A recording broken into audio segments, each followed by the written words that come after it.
Ganti dulu orangnya. Oke. Soalnya kalau nggak di-record, masa harus mengulang lagi ya? Nanti lebih buruk Ibu kalau mengulang. Oke, lanjut ya. Jadi, kalau yang sampelnya harus dipertanyakan masih boleh ya ke apa namanya ke perawatnya. Misalkan tadi itu namanya nggak jelas nih, di sininya ada mutakin, di sini tertulisnya mustakin, yang benar yang mana, itu masih boleh itu di confirm. Paham tidak? Ini jadi ada berapa orang sih? Itulah. Oke ya. Paham tidak ini? Paham, Ibu. Paham, Ibu. Ibu, Oke. izin bertanya. Iya, Mangga. Kalau kayak gitu berarti nanti diambil lagi gitu, Bu? Iya, diambil lagi. Diambil lagi. Ada beberapa spesimen yang mudah diambil ya, seperti urin, darah, untuk beberapa pasien ya. Urin, darah, kemudian apa lagi ya. Itu kalau memang tidak bagus ya harus diambil. Tapi kalau kayak jaringan kan nggak mungkin ya kita meminta orang untuk operasi kembali. Nah, jadi kalau jaringan misalkan kalau jaringan biasanya memang kecil kemungkinan untuk di reject, jadi di excuse aja apapun adanya jaringan tersebut, tinggal mencatat kondisinya seperti apa, kemudian dilaporkan. Tetapi kalau urin itu mudah untuk digantikan dan tidak invasif, tidak menyebabkan sakit bagi sebagian pasien, maka boleh diminta kembali. Tapi kalau ada pasien yang tidak bisa mengeluarkan urin sehingga harus suprapabik, ya harus diambil dengan cara invasif, nah itu kita harus pertimbangkan. Demikian ya. Pokoknya tapi yang jelas kalau yang tidak ada namanya itu ya harus di-reject. Tapi tidak banyak tuh analis yang berani mereject. Itu nggak banyak. Ya, kadang-kadang nggak enak. Nah, enak nanti sama perawat yang ngambilnya nanti marah segala macam ya. Makanya harus komunikasi tuh interprofesional. Gimana nih kalau ada yang kayak itu, sebab kita yang ketempuhan nih TLM. Sebab kan kita yang periksa, ternyata si sampelnya tuh salah, ya udah Anda juga harus mempertahankan profesi Anda. Walaupun tidak sampai diganti, paling tidak Anda bisa telusuri bahwa itu sampelnya kebenarannya seperti ini. Kalau itu bisa dilakukan, it's good. Tapi kalau nggak bisa ya reject. Kalau misalnya iya nggak jelas ini gini nggak jelas ya reject. Jangan Anda yang menjadi, karena nggak enak sama orang lain, Anda yang menjadi salah. Gitu ya, paham?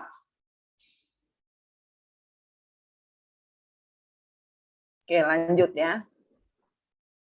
Baik, sekarang kita lanjut ke selanjutnya adalah Ibu mau kasih lihat dulu.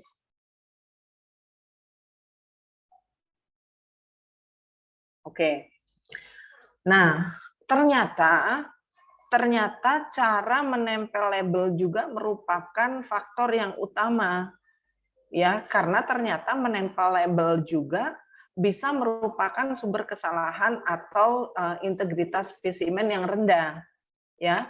Kita lihat nih di sini, nanti mungkin ya, Ibu akan kasih beberapa link bukan site ya untuk Anda bisa melihat. Coba lihat ini adalah vacuum dengan tutup krem ya. Kemudian ini adalah label. Nah, label harus dipasang dengan beberapa syarat. Jadi dia ada di bawah tutup begitu ya. Nanti kita lihat. Dan nggak boleh salah, nggak boleh ngelipet, nggak boleh miring segala macam, karena ini adalah sumber kesalahan ternyata. Apalagi kalau sudah sistem barcode. Kalau sudah sistem barcode, barcode-nya yang lempeng seperti ini aja yang bisa dibaca, sementara yang miring-miring ini alat baca barcode lagi liar gitu ya. Atau misalkan ternyata barcode-nya di sebelah sana, misalkan harusnya seperti ini nih. Nah, barcode-nya misalkan dilihatnya dari ini, namanya seperti ini. Tapi ternyata Anda pasang barcode-nya itu di sebelah sini. Nah, ini tentu Anda harus memutar kembali, untuk kemudian si barcode-nya tersebut bisa dibaca. Ya, jadi harus sesuai dengan standarnya. Atau misalkan menjadi miring ya, kalau udah menjadi miring kan repot ya. Misalkan begini, ini cupnya, kemudian Anda tempelkan barcode itu seperti ini. Kok hilang? Hilang. Gini nih. Oh, tisu yang salah. Nah, misalkan gini, tempelkan barcode-nya miring seperti ini. Nah, si barcode-nya nggak akan kebaca ini. Jadi tetap menempelkan barcode itu harus rapi, ya. Nanti kita lihat caranya. Jadi beberapa contoh tempel barcode seperti ini yang you have to reject ya. Jadi maksudnya paling tidak memudahkan Anda membaca barcode-nya, ya, scan barcode-nya. Kalau yang seperti ini susah barcode. Nah, jadi nggak jelas si identitas spesimen tadi. Nah, ini adalah beberapa contoh kesalahan yang terjadi dan Anda sebenarnya harus mereject. Misalkan si barcode-nya kebalik gitu ya, atau misalkan terlalu atas, atau miring, atau katutup, atau sobek di luhurna, atau mentang-mentang barcode-nya satu pasien, sabarcode tanggetiluan gitu ya. Si tabungnya pasien yang sama ini nggak bisa demikian, atau ngelipet-lipet. Nah ini nggak bisa. Jadi harus Anda reject sebenarnya. Nah cuman kan nanti muncul pikiran gini, aduh kalau saya reject nanti pasiennya diambil lagi, kasihan kan gitu ya. Biasanya kita kan penuh dengan kasihan, akhirnya salah pun diembat saja. Memang sepertinya nggak manusiawi, tapi sesungguhnya kita menuju ke manusiawi, bukan pasiennya yang harus bisa mau mengeluarkan darah lagi, tapi ATLN-nya yang harus benar kerjanya. Ya, nempelkan label kan nggak susah gitu loh. Jangan menjadi hal sumber kesalahan. Kenapa pre-analitik itu kan belum ketemu alat? Ngerti nggak maksud saya? Kalau analitik udah ketemu alat. Contohnya misalkan Anda mau lihat, mau memeriksa HB seseorang. Pre-analitik itu belum ketemu HB meter, belum ketemu spektrofotometer. Tapi itu sudah 70% kan kesalahannya. Tapi begitu masuk ke alat, itu udah alat tinggal ngebaca. Apapun yang terjadi di sampel tersebut, alat baca. Jadi alat sedikit kesalahannya. Yang banyak kesalahannya itu adalah mempersiapkan bahan menjadi satu sediaan yang bisa dibaca oleh alat. Nah, ini kan kesalahannya sangat tinggi dan itu ada di mana? Ada di manusia. Makanya sekarang banyak sekali alat-alat yang tidak membutuhkan preparation yang rumit. Jadi bisa jadi si sampel tersebut tinggal masuk ke alat, alatnya sendiri yang akan jadi di dalam alatnya itu ada closed system gitu ya, di dalam alatnya tersebut dia ngambil sendiri, kemudian dimasukkan ke reagen sendiri sama alat itu. Oleh sebab itu mungkin Anda pernah dengar ya, tidak dibutuhkan banyak TLM, tidak dibutuhkan banyak analis sebab alat sudah robotik. Nah, itu karena faktor kesalahan manusia sangat tinggi. Gitu ya. Nah, ini juga ada nih beberapa contoh menempelkan label yang salah. Coba lihat ya. Nah, ini ketinggian, kebalik, jadi nyungsep. Harusnya kan begini, dia nyungsep, dibalik, dijungkir. Kemudian tadi ini miring, ya. Kemudian ini terlalu rendah. Bayangkan, terlalu rendah aja salah. Karena si barcode-nya itu di-scan di alat tertentu. Ini yang sudah barcoding ya. Kalau cuma tinggal baca tulisan tangan mungkin tidak menjadi salahnya, istilahnya Anda masangnya miring, dia ngebacanya bisa begini nih. Anda bisa tersiksa baca begini nih. Ngerti nggak maksudnya ya? Misalkan ada analisnya nempelnya teh miring gitu. Terus Anda baik hati, jadi Anda rela nih baca begini nih. Tuh, bacanya seperti itu. Tapi kalau alat membaca barcode, alim kikituan teh, pokoknya harus scan tek, salah, tek gini, terscan. Kalau dia miring, tidak terscan. Nah, oleh sebab itu dia akan tolak. Ya. Nah, ini adalah contoh-contoh penempelan kalau ini untuk sampel-sampel yang menggunakan vacuum thinner. Kalau ini biasanya bakteri ini di sini untuk kultur, darah untuk kultur. Coba lihat cara memasangnya ya. Ini adalah analisis gas darah, ini darah arteri yang nggak dipindahkan ke tabungnya. Kalau vena kan dipindahkan ke tabung ini, kalau arteri sudah masuk ke tabungnya ini ya. Jadi dalam squid-nya. Kemudian ini ada banyak contoh lah, nanti bisa dilihat ya. Nah, sekarang tadi kita udah sepakat ya bahwa harus berani mereject spesimen. Oke, kita akan diskusi tentang spesimen rejection. Ada yang mau bertanya sebelum ini? Silakan. Izin bertanya, Bu. Ya, Mangga. Nama saya Muhammad Firly Abriansah.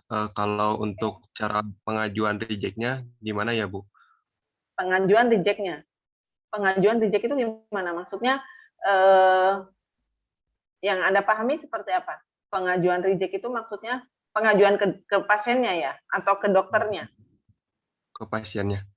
Oh, Kalau hanya di TLM gitu, Bu. oke.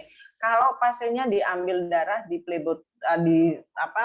tempat samplingnya Anda, jadi bukan rawat inap ya, rawat jalan, maka bukan mengajukan, meminta sampel untuk diambil kembali itu harus langsung ke pasien. Nah, dan nggak boleh paksa. Kalau pasiennya nggak mau, ya kita nggak boleh paksa. Nggak boleh juga ditakut-takuti. Ibu kalau nggak mau nanti hasilnya jelek loh. Itu nggak bisa. Jadi harus enak gitu didengarnya. Apalagi jika rejection ini because of plebotomisnya. Jadi misalkan plebotomisnya ternyata megang jatuh tumpah misalkan kayak gitu, nah itu kan kesalahan plebotomisnya, itu harus minta maaf dulu tuh ke pasiennya. Ya tapi tentu nobody is perfect ya. Jadi bisa jadi analisnya juga berbuat salah sehingga diminta kepada pasiennya untuk mengulang lagi. Tetapi pasien nggak wajib untuk mengatakan ya saya mau mengulang lagi. Nah makanya harus hati-hati gitu ya. Nah kalau pasien itu hospitalized, misalkan dia dirawat inap di ruang mana gitu, yang harus Anda lakukan adalah memvalidasi pada saat itu datang. Itu datang kan diantarkan oleh kurir nih atau oleh perawatnya. Ini Firly, ini sampelnya. Nah, Anda sebelum melakukan pemeriksaan itu divalidasi terlebih dahulu. Betul tidak? Namanya tadi lengkap, nomornya lengkap, tanggal lahirnya lengkap, kemudian dilihat si spesimennya tadi itu recommended for accepted or nggak recommended, you have to reject it gitu. Nah, jadi tapi nanti kita lihat apa saja yang mengharuskan Anda accepted, apa saja yang mengharuskan Anda rejection. Gitu ya, Firly. Baik, Bu. Terima kasih. Oke, terima kasih. Ada yang lain? Ibu izin bertanya. bertanya. Iya, mangga. Siapa dulu ya, nggak kelihatan soalnya. Sok mangga ulah pas ya, sahabat heula. Sok mangga. Ibu izin bertanya, tadi untuk mengajukan rejection ke pasien, terus kalau pasiennya nggak mau diambil lagi sampelnya, berarti itu pemeriksaannya dibatalkan atau gimana, Bu? Oke, bagus pertanyaannya. Kita tidak boleh membatalkan pemeriksaan, jadi tetap harus berusaha agar pasien itu mau melakukan pengambilan spesimen ulang ya, apalagi itu hal yang mudah, misalkan urin itu kan sangat mudah ya, atau diambil darah lagi itu sangat mudah.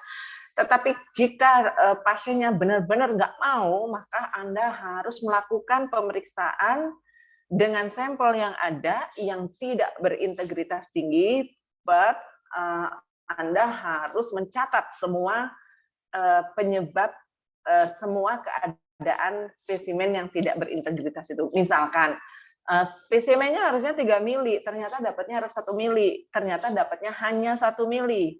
Maka Anda harus meminta kembali. Jika pasien keberatan, maka Anda harus tulis bahwa spesimen itu hanya 1 mili. Nah, gitu deh.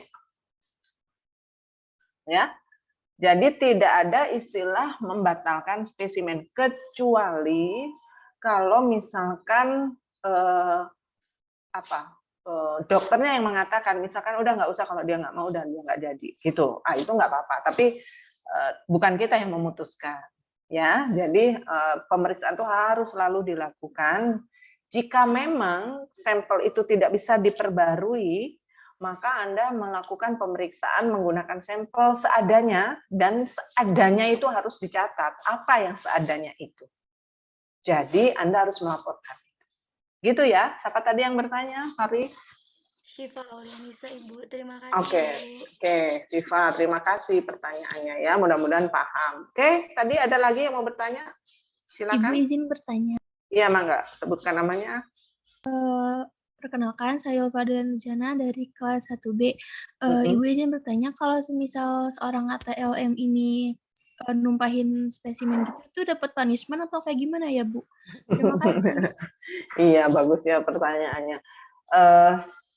mudah-mudahan kemarin Pak Anto sudah bercerita ya tentang quality control phlebotomy.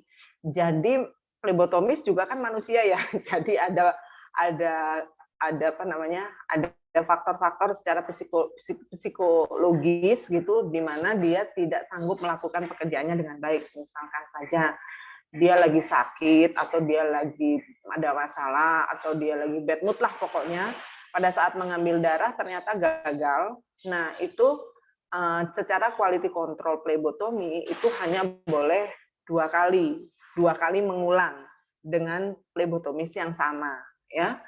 Tapi setelah 2 kali dan gagal, maka harus diganti dengan phlebotomi yang lain pada waktu yang disepakati oleh pasien tersebut.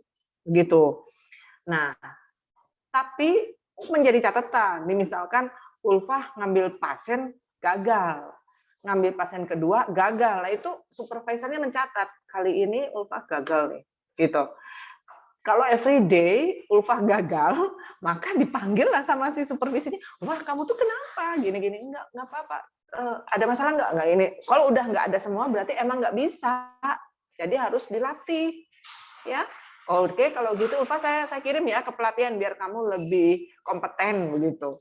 Nah, pulang dari pelatihan ternyata Ulfa masih terus gagal, makanya udah Ulfa kalau saya kirim kamu ke bagian yang lain ya, tidak di phlebotomy. Jadi punishment itu harus emang ada, reward and punishment itu bagian dari manajemen. Ya, jadi emang harus ada gitu. Cuma nggak baru 1 kali kemudian dipunish, nggak di punishment tuh nggak. Jadi sebab phlebotomis juga manusia gitu ya, ada kalanya dia tidak dalam kondisi yang optimal gitu ya. Yang penting sebagai phlebotomis kita harus jujur dengan kondisi, sebab kondisi kita itu membawa efek kepada pasien. Jangan sampai kita yang bermasalah, pasien yang menderita, lebih udah menderita sakit tambah menderita gitu. Padahal hanya masalahnya misalkan lagi berantem sama calon suami misalkan, atau sama suaminya, nanti masalahnya kalian berdua, kenapa pasien yang jadi korban gitu ya. Jadi Anda harus jujur nih dengan kondisi dan Anda tuh harus memahami bagaimana sih kalau misalkan ini saya dalam kondisi apa nih, misalkan dalam kondisi tidak apa, nggak fit gitu ya, itu harus jujur gitu ya Ulfa ya. Baik Ibu, terima kasih. Terima kasih. Lanjut dulu ya, mahasiswa semua. Nah, ini adalah sampel for rejection. Anda boleh nanti buka di sini, mungkin di copy dulu ini ya. Ini silahkan. Ini orang India sepertinya ya. Bahasanya nggak enak tapi isinya bagus gitu ya. Anda boleh. Saya mengambilnya dari situ. Ini adalah tentang beberapa hal yang menyebabkan rejection-nya satu sampel. Yang pertama adalah incompletely label. Jadi labelnya nggak sesuai. Tadi bisa kosong, melompong, atau misalkan ada nama nggak ada tanggal lahir, ada nama nggak ada tanggal lahir, nggak ada nomor. Nah itu yang harus di-reject. Nah cuman di kita kan masih ada bijaksana bijak sini ya. Jadi biasanya kalau phlebotomi di Indonesia itu ditelusuri gitu loh, maksudnya loh karunya itu nggak ada nomor cik. Nah seperti itu terus ditelusuri ya, bagus kalau benar. Nah kalau pas salah, nah itu bahaya sekali gitu ya. Jadi label itu kan tadi nanti kita lihat ya, label yang baik itu isinya apa saja, nanti kita lihat.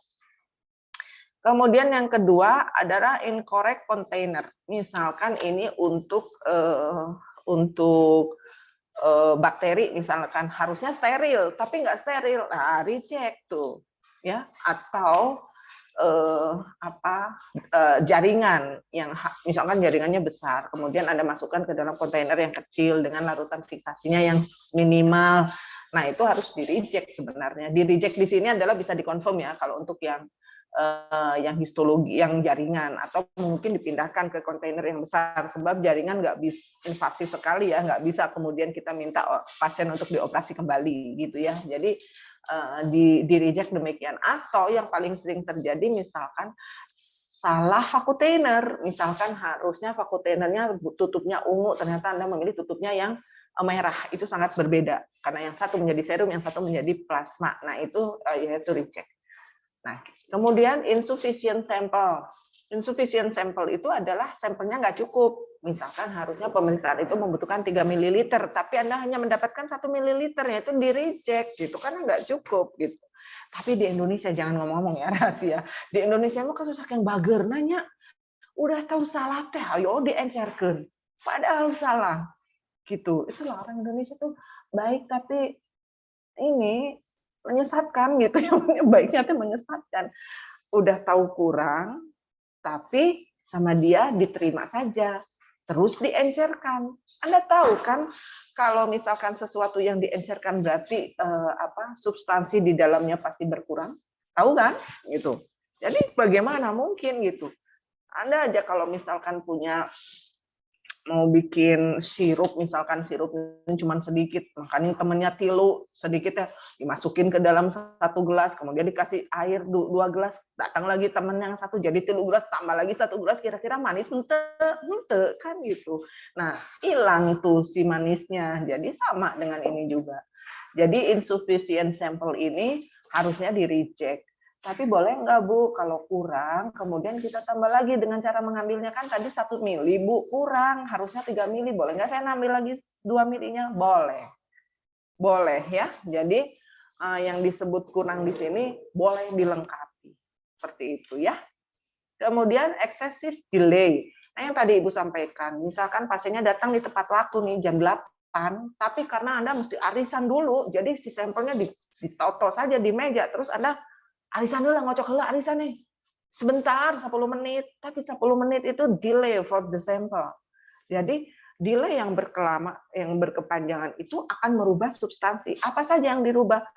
Yang tadinya di dalam tubuh nggak kena sinar matahari, ditaruh di meja kena sinar lampu.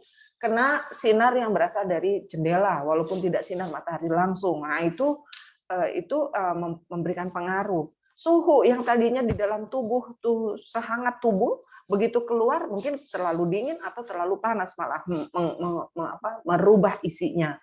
Bakteri, kemudian lisis, wah udah banyak aja. Jadi delay is not good for for test ya. Jadi kalau spesimen itu sudah delay, berarti dia menurun integritas spesimen.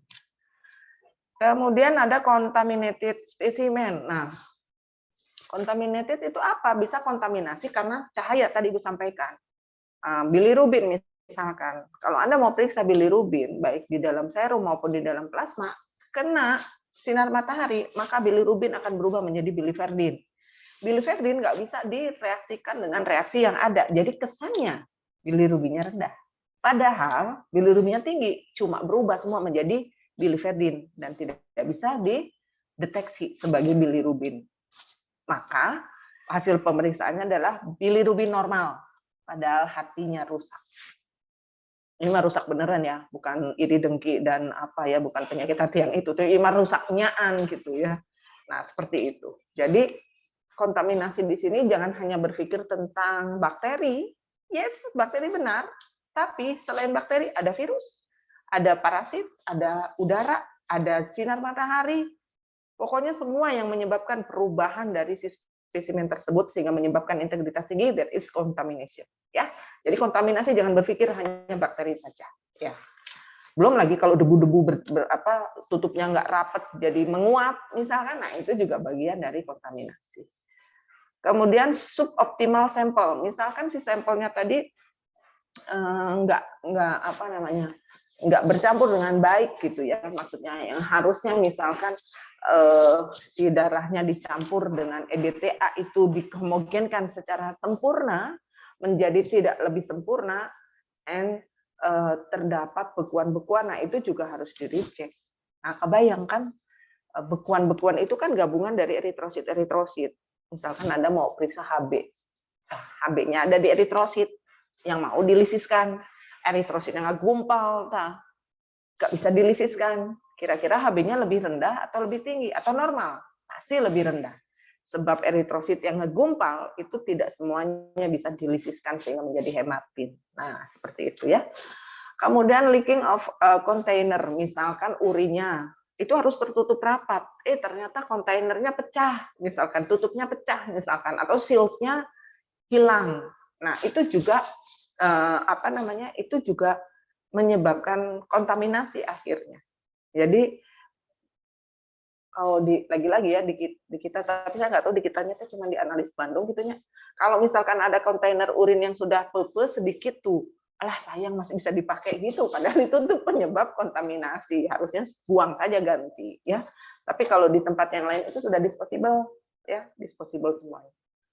Kemudian compromise sample in critical care. Jadi kalau misalkan harusnya misalkan ini nggak boleh frozen, misalkan sampelnya itu tidak boleh dibekukan, ya jangan dibekukan begitu. Jadi harus ada critical care-nya. Nah, ini Anda boleh lihat nanti ya di YouTube ini, bagus isinya. Ini adalah summary-nya. Tapi di YouTube ini nanti ada kasus-kasusnya. Nanti kita lihat ya, mudah-mudahan bisa kita buka. Oke, ini adalah referensi lain. Nah, ini referensi lain tentang kriteria spesimen for rejection.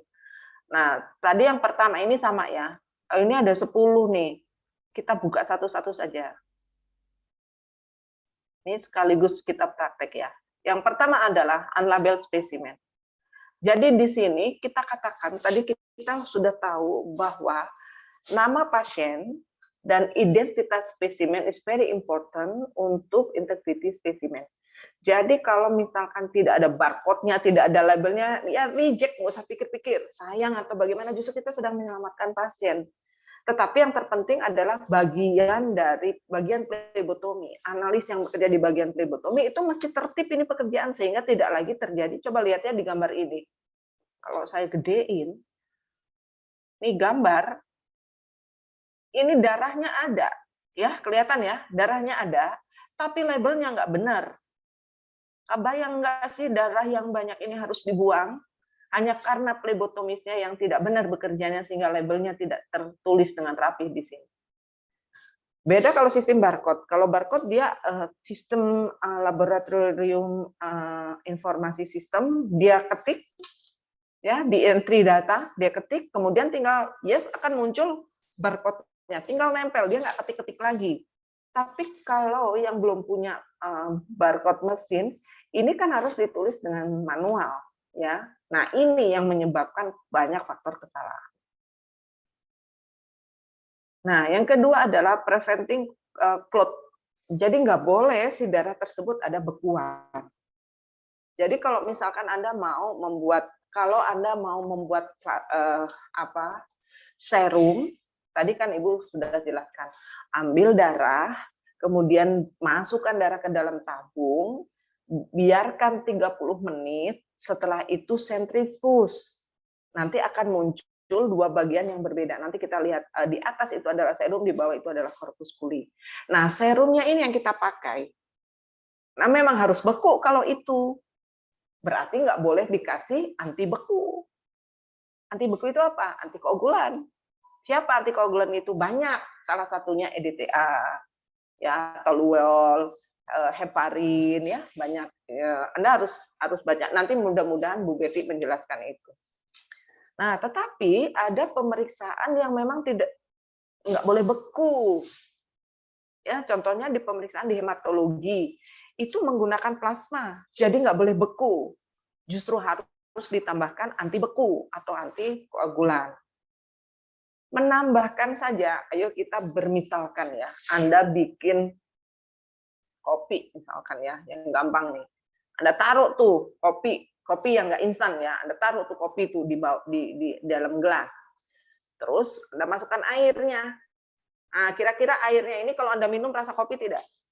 Ya rasa kopi, tapi hambar. Kenapa? Karena sebagian besar kopi ada di bawah dan dia tidak tercampur dengan sempurna. Nggak enak tuh kopinya, cawerang kasih kopi. Nah, tapi kalau Anda homogenisasi pakai bantuan apa tuh namanya sendok, Anda aduk-aduk dengan jumlah yang cukup pas gitu untuk melarutkan si kopinya. Oh, itu enak banget diminum kopinya. Jantan hoyong ngopinya. Jadi gitu. Jadi beda. Nah, darah juga begitu. Kalau EDTA Anda tambahkan, kemudian masukkan EDTA dalam satu tabung, kemudian ditambahkan darah, tentu Anda harus mencampur dengan sempurna antikoagulan tadi dengan darah yang dimasukkan agar tidak terjadi bagian yang nggak kena EDTA-nya, bagian yang nggak kena antikoagulannya. Sebab kalau bagian tidak kena antikoagulannya, ya koagulum, ya beku. Ngerti nggak maksudnya? Oke, jadi harus dicampur dengan sempurna. Bu, gimana kalau udah saya campur tapi masih beku? Salah, berarti ada yang nggak kecampur. Tetap yang salah yang mau mencampurkan, gitu ya. Jadi tetap Anda harus make sure apakah ini benar-benar tercampur atau tidak. Nah, ini di sini dikatakan kalau misalkan Anda mau mencampur to ensure adequate mixing, itu Anda boleh pakai slow rolling. Jadi si darah tadi dikasih EDTA, gimana ya lihatnya ya? Nah, gini. Terus dia ada mesinnya untuk ngerollingin. Nah, si mesinnya itu gini-ginian nih, ya. Jadi dia bergerak terus begini, nah sampai dia tercampur dengan rata. Itu kalau yang punya mesinnya. Kalau yang nggak punya gimana caranya? Nah, di Ganas Ubrata dikatakan kalau nggak punya berarti Anda boleh membalik-balikan seperti ini. Nah gitu. Atau katanya angka 8, emang nggak mau 8 mau 9, hese ada 9 mah ya, 8 mah kikituan. Nah, boleh nggak Bu dikocok-kocok begini? Ya nggak boleh. Kenapa? Sebab akan merusak komponen yang ada di dalam darah. Ya, perlakukan dengan teliti tapi halus. Nah, karena darah itu bisa pecah. Ya, kalau udah pecah ya salah. Ya. Atau misalkan Anda bolak-balikan tapi dengan kecepatan yang pas gitu sehingga tercampur tanpa harus mengaduk-aduk sedimen atau sel yang ada di dalam darah. Jadi semuanya aman. Nah, gitu ya. Kenapa rupanya? Rupanya kalau si tabung ini misalkan memang mengharuskan ditambah anti beku atau antikoagulan, itu jika tidak tercampur dengan rata, dengan optimal, maka akan menyebabkan terjadinya clot, terjadinya bekuan-bekuan. Dan bekuan tersebut itu bukan cuma bentuknya clot, but dia apa? Dia juga mengclotting substansi yang ada di sel-sel tersebut. Contohnya HB. HB kan ada dalam sel eritrosit kan. Nah, kalau si eritrositnya terikat, HB yang di dalam eritrosit itu tidak bisa diukur. Nah, sehingga menyebabkan kesalahan. Jadi clotting itu adalah will produce erroneous result. Jadi nggak boleh sekali ada clotnya, ya. Oke, oleh sebab itu, Bu, gimana ya caranya ngelihat si clot tadi? Sebenarnya kalau Anda teliti, kalau dalam tabung yang bening, kan semua tabung rata-rata bening, itu kelihatan ada seperti seperti kotoran yang melayang gitu ya. Jadi ada semacam benda yang melayang gitu. Nah, itu berarti clottingnya, ya. Atau kalau Anda nggak yakin, ya periksa di mikroskop, maka dia akan terlihat bahwa si eritrositnya itu ngegumpal jadi satu dengan ada benang-benang fibrinya. Jadi di dalam benang fibrin itu eritrositnya tergumpal. Kelihatan nggak di mikroskop? Kelihatan, ya gitu. Tapi kan kita kalau setiap pasien dilihat mikroskop, 200 pasien ngabisin waktu. Oleh sebab itu, make sure bahwa homogenisasi Anda benar. Oke, yang ketiga ini menurut preferensi yang kedua itu adalah incorrect temperatur. Nah, rupanya memang ada. Tadi Ibu katakan jangan mendelay pemeriksaan. Jangan mendelay pemeriksaan. Kenapa? Sebab pemeriksaan yang didelay itu faktor-faktor eksternalnya akan mengganggu, seperti misalkan panas, kemudian sinar matahari itu akan mengganggu. Nah, panas kan bicara tentang temperatur toh, temperatur kamar atau suhu ruang biasanya Anda sampaikan. Nah, tentu di sini jika Anda akan delay, memang ternyata tiba-tiba jebret mati lampu, Anda akan delay, maka simpan spesimen tersebut di tempat yang direkomendasi. Di mana itu? Di sini, di refrigerator. Anda boleh menyimpan di refrigerator asal suhu refrigeratornya ini 2 sampai 8 derajat Celcius suhunya. Nah, ya. Kemudian jangan pernah samakan refrigerator itu, ya coba bayangkan saja ya, kalau Anda taruh minuman Anda di refrigerator, kan dingin nih, kemudian Anda mau minum air dingin tersebut, begitu sudah dikeluarkan dari refrigerator, dari kulkas gitu ya, ternyata ada tamu, Anda temui dulu tamunya, begitu mau minum, kan si yang dingin tadi menjadi rada hangat, nah itu tidak boleh demikian. Jadi harusnya kalau Anda mengeluarkan spesimen untuk di-delay, maka Anda harus menyimpannya kembali di ice pack atau dry es yang disimpan, es yang padat itu disimpan. Nah, jadi suhunya masih 2 sampai 8 derajat Celcius. Jika itu tujuannya untuk penyimpanan. Paham ya? Tapi jika tujuannya untuk akan diperiksa, maka dikeluarkan dari refrigerator, kemudian dibiarkan di suhu ruang, dan baru bisa digunakan untuk diperiksa. Tidak boleh Anda melakukan pemeriksaan dengan suhu refrigerator. Jadi keluar dari refrigerator, kemudian Anda langsung periksa, harus disimpan dulu di suhu ruang. Kenapa? Karena banyak substansi yang dalam darah itu yang tidak bereaksi pada suhu refrigerator. Oleh sebab itu penyimpanan di suhu refrigerator membuat dia establis. Kenapa? Karena mereka tidak bereaksi gitu. Nah, jika harus delay dan Anda harus menyimpannya pada suhu kamar atau suhu ruang, maka jangan semuanya itu disimpan. Jadi misalkan Anda simpan di ruangan, di satu tempatnya di refrigerator, kemudian Anda keluarkan tempatnya, kemudian Anda transport tempatnya menggunakan tempat itu tidak boleh. Jadi harus dipindah ke cool box, ya. Jadi dipindah. Jadi nggak boleh menggunakan tempat yang sama dari refrigerator. Ya, ingat di sini ya bahwa integritas spesimen itu sangat dipengaruhi sekali oleh cara kita handling the sample gitu ya. Jadi kalau misalkan Anda akan delay, tolong perhatikan di mana Anda harus menyimpan si spesimen tersebut. Jauh benar.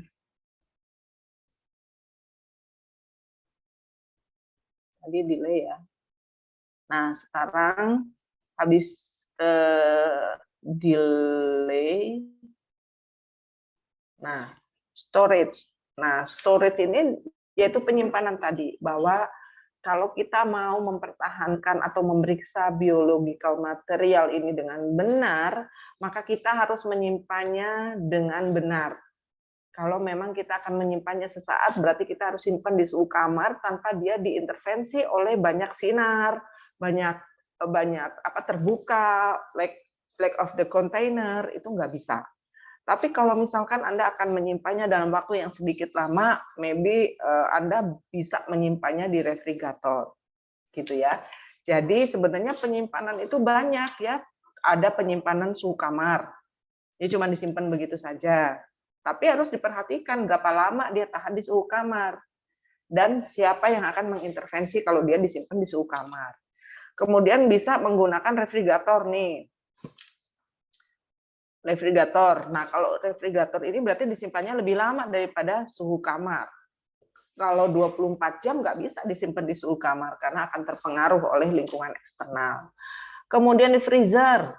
Nah, di freezer berarti beku ya, boleh nggak disimpan di freezer? Nah, harus ada ketentuannya. Kalau untuk periksa itu nggak boleh dibekukan gitu ya, kemudian diperiksa itu nggak bisa gitu. Jadi mungkin penyimpanan yang paling bagus itu adalah di suhu kamar. Kalaupun di freezer dia disimpan, tujuannya tidak untuk diagnostik pasti. Mungkin untuk penelitian atau whatever lah yang bukan diagnostik. Kemudian ada di ultra low freezer, wow, berarti di bawah minus 80 derajat Celcius, atau cryogenic freezer storage. Jadi untuk menyimpan bagian-bagian dari jaringan atau sel yang sangat sensitif sehingga harus disimpan di bagian yang sangat dingin. Nah, ini adalah Purley spoon, itu maksudnya tidak cukup kuat ya. Kan tadi Ibu katakan kalau Anda mau membuat membuat serum, berarti si sampelnya itu harus diambil, kemudian dimasukin ke tabung, kemudian dibiarkan 30 menit, kemudian baru disentrifuge, baru muncul serumnya. Nah, hal-hal demikian itu yang harus juga diperhatikan. Jangan sampai misalkan baru 5 menit udah langsung disentrifugasi gitu ya, lisis itu semua. Jadi harus mengikuti SOP-nya sehingga didapatkan spesimen yang berintegritas. Jadi kalau ini terlihat, kalau di serum terlihat pada saat dia disentrifuge sebelum dia beku. Jadi darah diambil itu harus disimpan dulu 30 menit, setelah beku baru disentrifuge, nanti keluar serumnya. Tapi akan menjadi masalah jika Anda ambil darah vena, kemudian masih belum beku ya, masih berbentuk larutan, kemudian Anda langsung sentrifuge. Nah, itu kalau di serum. Kalau di plasma misalkan Anda tambahkan EDTA, tetapi EDTA-nya tidak dihomogenisasi dengan cara yang sempurna, maka itu akan menghasilkan clotting dan itu juga tidak berintegrasi. Jadi hal-hal tersebut harus diperhatikan. Next, ini adalah fast stability. Ini biasanya untuk reagen-reagen ya biasanya. Jadi kalau misalkan Anda menerima sampel, kemudian sampelnya itu harus Anda ketahui ini diambilnya kapan, sehingga dia punya stabilitas seperti apa kalau di suhu kamar, kalau di suhu refrigerator seperti apa. Jadi Anda harus tahu spesimen yang datang atau dikirim kepada Anda itu, Anda harus tahu apa dia, dan dia stabilitasnya selama apa, di mana. Mudah-mudahan paham ya, nggak puyeng ya. Misalkan darah disimpan di refrigerator untuk pemeriksaan gula, berarti tahannya 1 bulan. Nah, seperti itu. Jadi itu yang disebut dengan masa stabilitas. Nah, kemudian jangan lupa Anda juga ini harus juga memperhatikan keselamatan ya. Jadi jangan sampai Anda tidak perhatikan tentang biohazard transport bag-nya. Jadi kalau boleh dikasih contoh nih seperti ini. Jadi kalau misalkan sampelnya itu ada jarum, ini nanti ketemu ya, kalau ini di lab juga ada ya. Jadi jarum-jarum masuk ke sini. Kalau ini adalah kantong-kantong yang digunakan untuk membuang waste-nya bermacam-macam. Ini nanti Anda bisa baca ya yang ini. Nah ini, kalau yang hitam itu biasanya untuk kalau hitam, merah misalkan untuk saliva, jaringan dan sebagainya. Nanti boleh dibaca kalau ya. Selanjutnya yang nih quantity not sufficient. Jadi insufficient sample. Jadi nggak cukup tadi ya. Sama berarti dengan teori yang pertama. Frozen specimen is not good for a test ya. Jadi kalau misalkan spesimen itu harus dikeluarkan ya dari frozen-nya. Jadi nggak boleh dia frozen dalam keadaan freezing. Anda terima sebagai pemeriksaan. Terus sampel itu nggak bisa. Jadi kalau Anda menerima sampel itu harus dalam kondisi dia tidak beku, gitu ya. Nah ini kalau misalkan untuk kultur, untuk bakteri, berarti dia harus steril dan harus ada transport medianya gitu ya, itu harus jelas. Karena kan pemeriksaan kita tidak hanya diperiksa HB-nya, tapi juga diperiksa tentang mikrobiologinya. Jadi kalau untuk mikrobiologi syaratnya 1 steril, 2 transport media. Oke, yang terakhir ini adalah hemolisis. Hemolisis ini adalah pecahnya sel darah merah yang tidak diharapkan. Nah, ini yang tadi Ibu ceritakan, ini adalah serum. Nah, yang kuning ini adalah serum, ya. Kemudian yang ada bagian tengah ini adalah bovicoat, yang di bawah ini adalah corpusculi. Nah, yang di bawah ini adalah sel-sel darah yang sudah tidak terpakai sebenarnya. Nah, yang tengah ini adalah bovicoat, yang kuning ini adalah serum. Jadi, kalau Anda perlukan serumnya, Anda boleh mengambil serumnya ini menggunakan mikropipet, dimasukkan ke dalam file-file tertentu. Ya. Jadi, kalau misalkan Anda seperti ini, pisahkan dari bovicoat dan corpusculinya. Jadi, cukup si serumnya saja yang Anda simpan, gitu ya. Nggak boleh ini disimpan utuh-utuh, karena si corpusculis di sini ini masih membutuhkan membutuhkan sumber makanan sehingga dia mengambil dari zat-zat yang ada di atas. Seperti glukosa misalkan, kalau dia digabungkan dengan selnya, maka glukosa yang di dalam serum ini akan dipakai untuk metabolisme sehingga glukosanya nanti menurun. Ya. Nah, serum yang kuning ini yang diharapkan dia tidak hemolisis, tidak ada pencemaran dari Hb. Sementara kalau dia hemolisis, nah bentuknya menjadi pink sampai kepada merah, tergantung pada persen hemolisis tersebut. Nah, serum yang hemolisis itu bukan serum yang berintegritas tinggi. Jadi kalau serumnya hemolisis, you have to reject the specimen, the sample. Ya, jadi harus di-reject nih sebenarnya. Tapi ada metode yang katanya nggak apa-apa tuh kalau serumnya lisis tapi hanya sekian persen. Ya silakan itu digunakan kalau memang ada rekomendasi. Nah ini adalah serum hemolisis yang bertingkat ya. Jadi kita lihat di sini dari mulai dia bening ya sampai kepada hemolisis yang selintas gitu ya. Nih kayak gini kan nggak kelihatan seperti hemolisis nih di S7 nih. Padahal ternyata si kadar Hb-nya itu adalah 0,031, bukan kadar Hb anemi atau tidak anemi, tapi di sini adalah menunjukkan adanya pecahnya sel darah merah sehingga Hb-nya bisa diukur. Ya, jadi ini hemolisis. Ya, sampai hemolisis yang berat. Nah, sama ini juga ya, dari mulai bening dengan 0 hemolisis. 0 hemolisis itu berarti tidak ada Hb-nya sampai ke degree yang sangat tinggi. Nah, ini sudah tidak bisa lagi nih dilakukan pemeriksaan sebab sangat mengintervensi. Nah, cara menghindari hemolisis nanti boleh dibaca saja ya. Boleh dibaca aja. Nah, yang kedua adalah lipemik. Kalau hemolisis tadi adalah pecahnya sel darah merah sehingga Hb-nya menjadi keluar. Kalau ini lipemik, kalau lipemik itu adalah adanya lemak pada serum sehingga bentuknya keruh gitu. Kejernihannya menjadi keruh yang tadinya seperti ini. Nah, seperti ini jernih ya. Harusnya seperti ini. Nih jernih gitu menjadi keruh. Nanti kita lihat ya berbagai jenis lipemik. Yang ketiga nggak boleh ikterik. Nah ini ikterik nih. Ini ikterik nih. Yang ini hemolisis merah, yang ini kuning ini ikterik. Nah ini adalah ikterik. Jadi yang ini ini hemolisis ya, tidak ada ikterik. Sementara ini lihat. Ikterik itu terjadi karena ada bilirubin yang masuk ke dia. Ya, jadi ini biasanya pada penderita anemia atau pada penderita liver fungsi disease. Jadi saya lupa, hepatitis. Nah, contohnya hepatitis. Nah, ini bilirubinnya terdapat pada sel-sel darah. Terdapat pada serum. Ini adalah serum yang susah untuk diperiksa karena dia kenapa sih nggak bisa diperiksa? Coba dengarkan ya. Tadi kan hemolisis warnanya merah. Ikterik warnanya kuning. Artinya apa?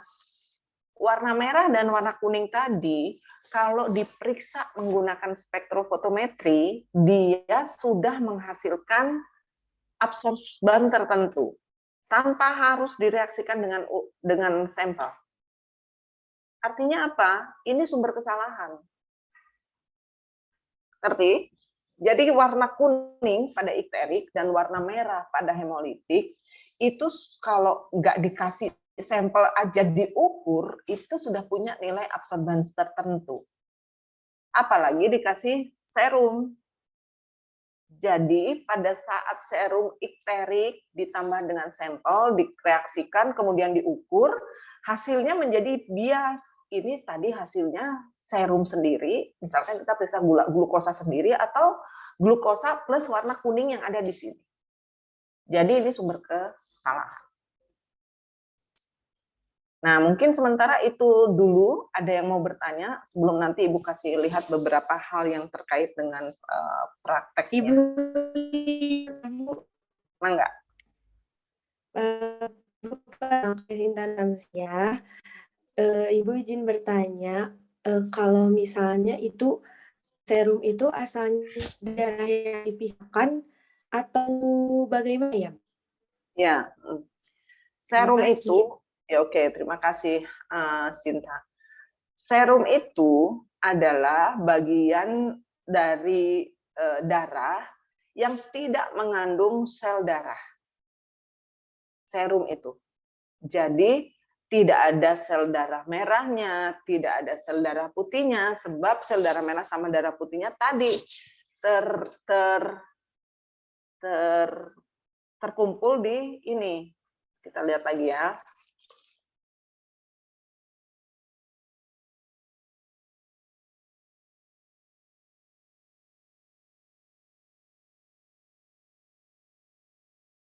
Nah, ini Sinta.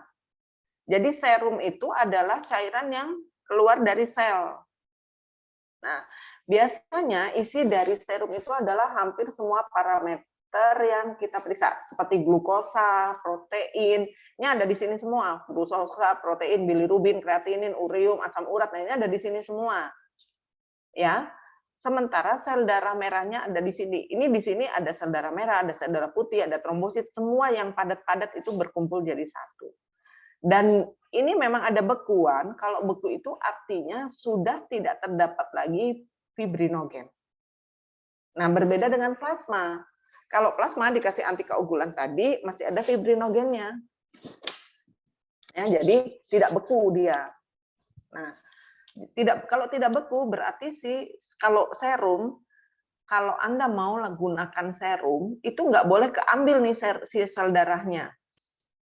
Tapi kalau plasma itu harus tercampur dulu baru Anda pakai untuk pemeriksaan. Karena bahan yang akan kita periksa ada di dalam selnya. Nah, gitu Sinta, paham? Siap, paham Ibu. Terima kasih. Oke, terima kasih. Yang lain? Ibu izin bertanya. Ya, silakan. Maaf Bu, sebelumnya izin off cam. Silakan. Ibu kan tadi yang seperti Ibu jelaskan kan ada penambahan eta gitu kan Bu, DTA gitu kan Bu. Nah itu penambahannya 1:1 pada sampelnya apa gimana Bu? Boleh Ya. bisa 1:1,5 apa gimana Bu? Oke, bagus ya pertanyaannya. Betul, rasio EDTA dan darah merupakan bagian terpenting dari integritas spesimen. Jadi ini bagus untuk diteliti nanti ya. Bagian terpenting itu berapa? Ibu tidak terlalu hafal, tapi ada memang diantaranya EDTA ya, K2 EDTA misalkan 1:0,5 gram yang ditempelkan di dalam vakutener. Jadi kalau vakutener itu kan bentuknya kayak gimana ya tadi ya? Nah ini vakutener itu kayak gini. Tadi di sini. Nah, vakutener itu kayak gini. Ini apa namanya, tutup merah tuh artinya dia harus jadi serum. Nah, kalau jadi serum di dalamnya ini tidak ada EDTA. Nah, kalau dia misalkan tutupnya ungu, dia jadi plasma, di dalamnya ada EDTA. EDTA-nya ini adalah zat yang kering ya, yang ditempelkan di sekitar tabung di bagian dalam. Dan yang ditempelkan itu sudah 1,5 gram. Artinya apa? Artinya tidak bisa kalau Anda dapat 1 mili, tidak bisa yang 1 gram EDTA ini Anda kerok, kemudian Anda ambil keluarkan, nggak bisa. Dia sudah menempel di dinding bagian dalam di sini. Artinya, kalau Anda menggunakan vakutener ini wajib sampai penuh, baru EDTA-nya rasionya seimbang dengan darahnya. Ya, apakah yang lain juga 1:0,5? Enggak, beda-beda. Nanti mudah-mudahan Bu Betty kasih informasi tentang ini. Tetapi betul yang tadi ditanyakan bahwa rasio antara darah dan antikoagulan itu sangat-sangat penting. Sebab kalau misalkan Anda dapatnya 1 mililiter darah, sementara di sini sudah ada gram EDTA, maka EDTA yang ada ini akan bercampur dengan hanya 1 ml darah, dan itu membuat darahnya menjadi tidak berintegritas tinggi. Nah, gitu ya. Baik, Gimana? terima kasih, Bu. Oke, yang lain? Sudah dipahami? Oke, kalau sudah dipahami, Ibu ada informasi nih, ini ya, sebentar. Oke, ini adalah tentang label, hanya tentang label saja, ini bagus untuk dilakukan penelitian ya. Tentang label aja nih, ini. Label yang ditempelkan pada plastik yang ciplok. Jadi dia untuk menyimpan tabung yang dikirim. Nah, itu labelnya itu harus lengkap seperti ini, nempel di bagian luar plastik ciploknya. Nah, ini adalah persyaratan dari label. Dia ada paper label yang selama ini Anda suka pakai ya, plastik label yang nempelnya hanya di plastik, kemudian dan seterusnya dan seterusnya. Nanti boleh lihat. Nah, ini adalah contoh dari pemasangan label-label yang harus Anda lakukan. Ini adalah cup label. Jadi si labelnya ditempelkan di tabung. Kalau ini adalah slide label, labelnya ditempelkan di slide. Kalau ini cryogenic label. Cryogenic itu seperti microchip kecil gitu. Jadi labelnya juga kecil. Kemudian ini untuk container label. Lihat harus lebar. Ini untuk aliquot label. Aliquot itu kecil sekali, segede gini nih. Jadi labelnya harus barcode-nya harus kebaca. Jadi harus seperti ini. Kemudian ini kontainer urin label. Ya. Nah, ini adalah isi dari label-label tadi. Label itu isinya apa aja? Isinya yang pertama adalah medical record di sini. Ini kalau yang barcode ya, medical record. Kemudian ada first name, kemudian ada last name, ya, ini first name, last name, kemudian nomor-nomor yang dibutuhkan. Jadi dia di sini ada tanggal pengumpulan sampel, kemudian waktu pengumpulannya, kemudian ini ID-nya.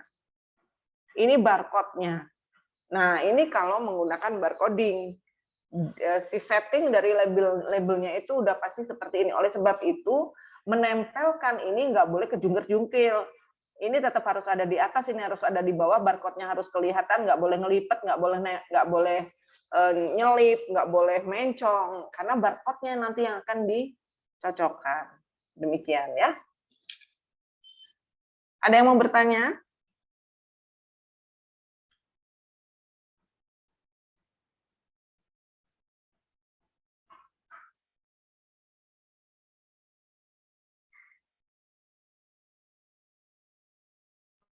Udah jelas?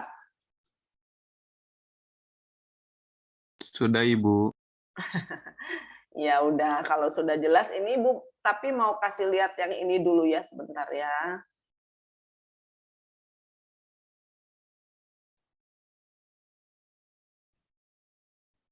Nah, ini cara, kelihatan? Kelihatan nggak? Ibu. Kelihatan Ibu. Kelihatan, Ibu. Baik ya, nanti Ibu kasih alamat-alamatnya untuk Anda pelajari di rumah ya. Ini adalah cara untuk menempelkan label. Jadi ini adalah vacuum dan ini label barcode, kemudian ditempelkannya seperti ini. Kemudian ditempelkan bagian ujungnya, kemudian Anda langsung habiskan bagiannya menuju ulirkan ke belakang. Seperti itu. Kemudian, nah meletakkan labelnya seperti ini, ya. Jadi si ininya ngadepnya ke atas begini. Jadi ini ada di atas, bagian ini ada di atas, ya. Kemudian apa lagi? Nah, ini untuk microchip. Microchip menyimpannya seperti ini. Apalagi? Nah, ini untuk tabung. Tabung yang tinggi itu menyimpannya seperti ini. Nah, ini label-labelnya ya. Nah, ini untuk yang kultur bakteri. Ditempelkannya seperti ini. Kemudian, nah lagi ya.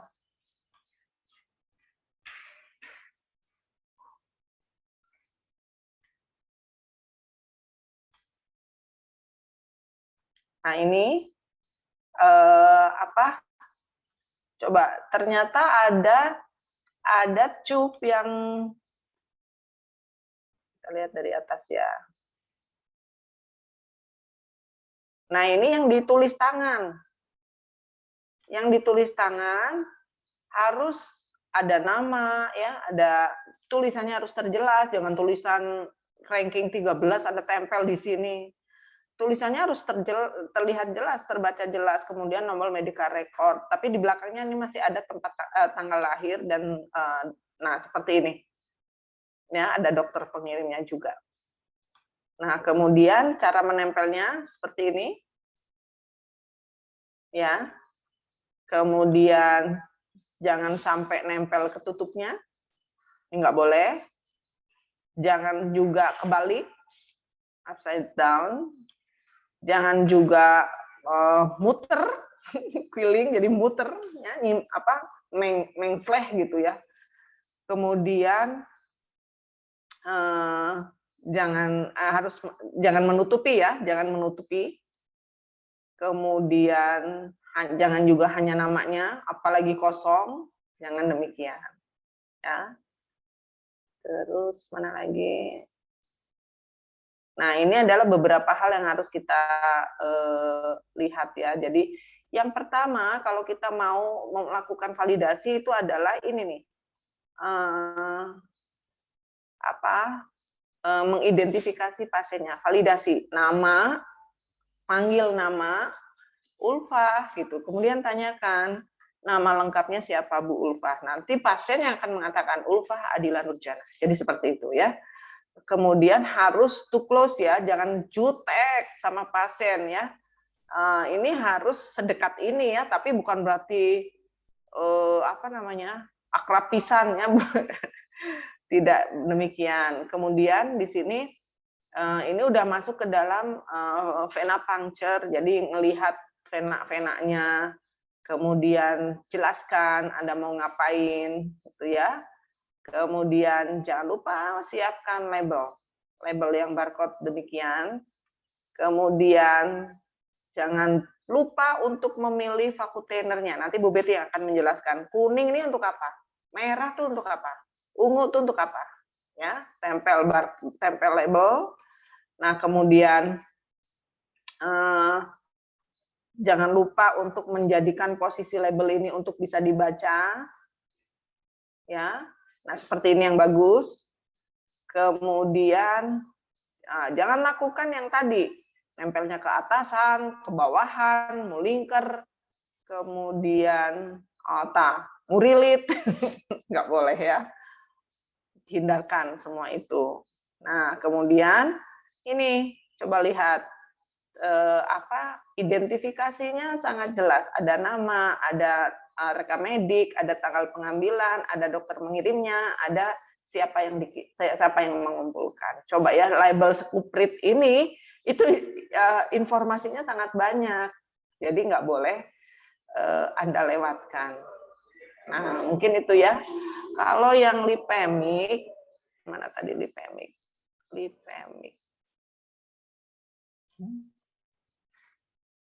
Nah, ini contoh-contoh yang lipemik ya. Jadi banyak sekali contoh-contoh yang lipemik. Mana ini? Nggak ada sinyalnya. Nah, ini adalah contoh-contoh serum yang lipemik. Nah, coba itu. Ini bukan susu dituangkan di atas stroberi, tapi ini adalah darah yang lipemik ya. Jangan Anda membayangkan ini adalah float dari satu es krim. No, ini lipemik, ini lemak ini. Nah, seperti ini lemak tuh. Kalau dipisahkan dia akan menjadi seperti ini. Ya. Ini adalah jenis-jenis lipemik. Nah, ini coba bisa dilihat ya ini. Saya gedein kali ya. Atau ini deh.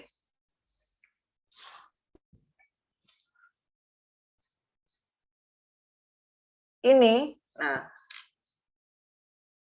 ini adalah serum yang normal. Sorry, ini ikterik. Ini hemolitik. Ini lipemik nih. Walaupun cuma seuprit begini dia lipemik. Dan ini mah udah jelas ya lipemik. Nah, jadi Ibu sudah memperlihatkan serum-serum yang lipemik, yang hemolisis, yang ikterik. Mudah-mudahan Anda di rumah juga rajin-rajin buka-buka kayak gini ya. Ini mah nggak ada. Nah, oke. Mungkin itu yang hari ini bisa Ibu sampaikan. Silakan kalau ada pertanyaan, mudah-mudahan 2 minggu lagi kita sudah bisa mengenal vena puncture, kemudian Anda minggu depan Anda belajar tentang anatomi pembuluh darah dengan Pak Ganjar. Jadi di situ Anda mengenal vena itu di mana saja, boleh diambil itu di mana saja. Arteri itu di mana saja, boleh diambil itu di mana saja. Kapiler itu di mana saja, boleh diambil di mana saja. Nah, minggu berikutnya baru kita ke lab. Ya, jadi sudah cukup nih bekalnya tentang medico-legalnya, kemudian kompetensi yang harus Anda miliki, kemudian K3, kemudian quality control, kemudian spesimen integritas, minggu depan itu anatominya, minggu berikutnya itu baru vena puncture-nya dengan Ibu Betty, dan kita langsung praktek. Jadi harapan Ibu di praktek Anda nggak lagi nggak lagi bingung tentang K3-nya seperti apa, kemudian jarumnya dibuangnya di mana. Nah, udah seperti itu harus sudah dipelajari terlebih dahulu. Jadi kita datang ke lab itu efektif gitu, datang udah mengenal, tinggal membuktikan, oh ini toh yang namanya disposable waste ini, oh ini toh yang namanya jarum atau label atau vacuum begitu ya. Jadi nggak masuk tuh julang-cileng gelap gitu ya, seperti itu. Dan jangan lupa minggu depan sebelum Pak Ganjar ngajar, Ibu akan berikan quiz 10 soal 10 menit. Dan itu bisa digunakan untuk nilai UTS jika bagus, jika nggak bagus ya UTS tetap. Gitu ya. Oke? Ada pertanyaan atau cukup? Ibu izin bertanya. Ya, silakan. Mangga, silakan.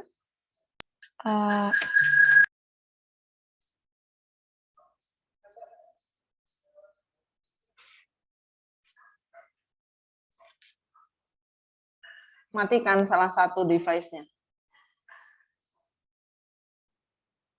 Suaranya. Iya Bu, mohon maaf Bu sebelumnya izin bertanya. Kalau misalkan ngambil darah Bu, vakum tube-nya bukan yang 3 cc, tapi yang kecil yang buat 1 mili. Nah itu kan kalau dari rumah sakit biasanya kan udah disediain label yang besar ya Bu. Nah itu cara memakai labelnya seperti gimana ya Bu? Kan bakal jadi reject ya Bu kalau tidak sesuai. Nah itu cara mengatasinya seperti apa gitu Bu? Terima kasih. Iya, bilang sama rumah sakitnya beli label yang kecil juga gitu, karena sama dengan Anda punya adik kecil, terus Anda punya baju Anda mau kadokan baju Anda ke adik kecil nggak cukup, ya kegedean. Jadi cara mengatasinya adalah pertama Anda harus bisa mengusulkan kebutuhan pemeriksaan Anda, termasuk kebutuhan label yang kecil tadi, sebab memang digunakan microchip. Tapi selagi menunggu itu, tentu mungkin Anda harus kreatif. Misalkan labelnya membuat label yang kecil yang seukuran microchip, kemudian ditulis dengan tangan. Nah, mungkin itu hal-hal inovasi, bukan inovasi sih, gitu mah biasa we gitu ya, cuma kreatif aja gitu. Nah, gitu Neng ya. Jadi sebagai ATLM itu kita harus kreatif, jangan sampai Kakak Bu Yuyun kan harus ada barcode, harus ada ini, harus ada itu. Kalau nggak ada itu, saya nggak bisa kerja. Nggak bisa begitu juga. Siapa tahu Anda ditakdirkan untuk bekerja di puskesmas di balik gunung, mungkin di dekat danau gitu ya, yang nggak ada gituan. Ya sudah, terima saja. Tapi kreativitas itu sangat dibutuhkan. Ya, toh yang memeriksa Anda intinya adalah nama harus lengkap, kemudian identitas harus lengkap, spesimen integritinya harus dipenuhi. Nah, intinya seperti itu. Maka Anda akan menjadi plebotomis yang handal, yang kece, yang keren, yang tidak mengeluh pada keadaan, tetapi tetap benar esensinya. Gitu ya, Neng? Baik, Ibu. Terima kasih. Oke. Yang lain? Sudah ya? Sudah capek ya? Kuliah online itu capek memang ya, karena Anda itu yang harus dikejar, yang harus nangkap banyak itu otaknya ya, jadi lelah ya. Cuma Ibu berharap nanti Ibu akan kirimkan bahan-bahan yang hari ini kita pelajari. Nah, kemudian kan harusnya ada kewajiban Anda lagi sampai dengan jam 12 kan. Nah, jadi mungkin sekarang istirahat, habis istirahat coba buka yang kira-kira bisa menunjang kemampuan Anda untuk hari ini ya. Ibu serahkan kepada kalian untuk bagaimana sih cara kalian belajar untuk setiap materi yang diberikan. Ya memang tidak mudah, tapi bisa. Ya, yang penting Anda harus kerja keras. Begitu ya, nanti Ibu kirimkan. Insya Allah jangan lupa minggu depan quiz dulu ya. Kasih tahu tuh teman-temannya, tolong recordingnya ini di share nanti ke teman-teman yang lain. Nanti minggu depan saya mau, kalau memang ini terjadi lagi, berarti nanti kuliahnya ada di kelas yang itu. Anda yang mendengar recording gantian ya. Baik, tetap semangat, tetap sehat, dan jangan lupa belajar ya, sedikit demi sedikit. Mudah-mudahan adanya kuis tiap minggu itu membantu Anda maksa banget gitu untuk Anda baca materi-materi yang ada. Jadi tidak ditumpuk kabut semalam gitu ya. Jadi SKS-nya nanti tidak berlaku lagi. Oke? See you next week. Semoga selalu sehat. Assalamualaikum warahmatullahi wabarakatuh. Waalaikumsalam. Waalaikumsalam warahmatullahi wabarakatuh. Terima kasih, Bu.